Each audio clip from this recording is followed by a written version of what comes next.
Here's the top stories for December 9th.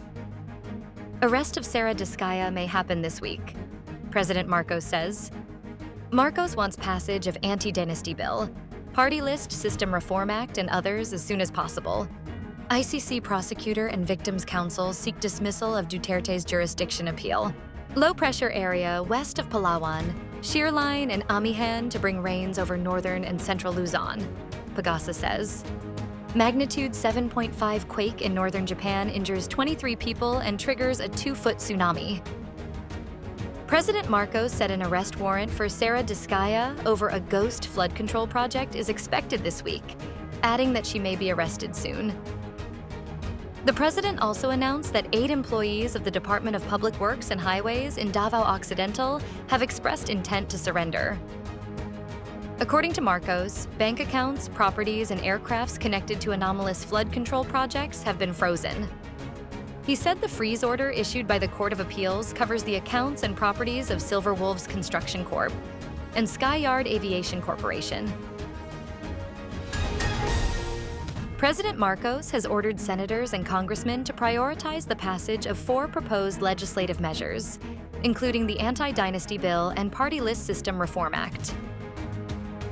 Palace Press Officer and Communications Undersecretary Claire Castro announced earlier today that Marcos has met with the Legislative Executive Development Advisory Council on Tuesday morning to direct them to pass the proposed measures as soon as possible.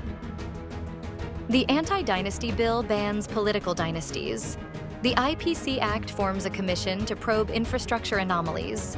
The Party List Reform Act strengthens genuine representation. And the Kadena Act requires all agencies to publish and maintain budget-related documents. The Office of the Prosecutor and the Office of the Public Counsel for Victims of the International Criminal Court asked the appeals chamber to dismiss the appeal of former President Rodrigo Duterte, challenging a pretrial chamber ruling that affirmed the court's jurisdiction over his case. In a 22-page submission signed by ICC Deputy Prosecutor Mame Mandiaye-Nyang, the ICC's Office of the Prosecutor said that the appeals chamber should dismiss the appeal because it fails to show any error in the decision warranting reversal. Each of the 4 grounds of appeal is incorrect.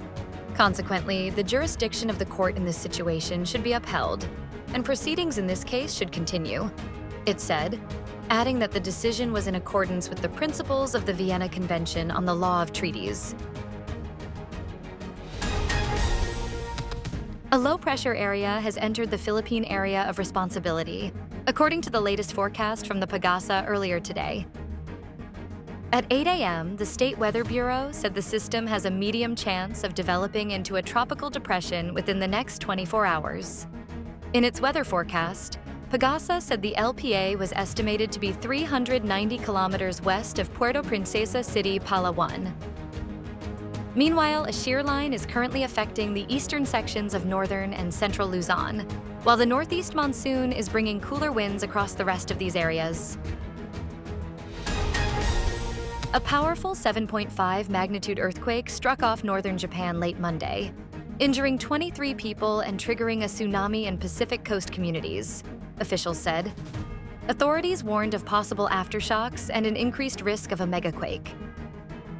The Japanese government was still assessing damages from the tsunami and late-evening quake, which struck at about 11:15 p.m. in the Pacific Ocean, around 80 kilometers or 50 miles off the coast of Aomori, the northernmost prefecture of Japan's main Honshu island. The Fire and Disaster Management Agency said 23 people were injured, including 1 seriously. Most of them were hit by falling objects, NHK reported, adding that several people were injured in a hotel in Hachinohe, and a man in Tohoku was slightly hurt when his car fell into a hole. Stay updated with the latest news. Visit our website at www.mb.com.ph or follow us on social media. Thanks for tuning in to the Manila Bulletin Daily Rundown.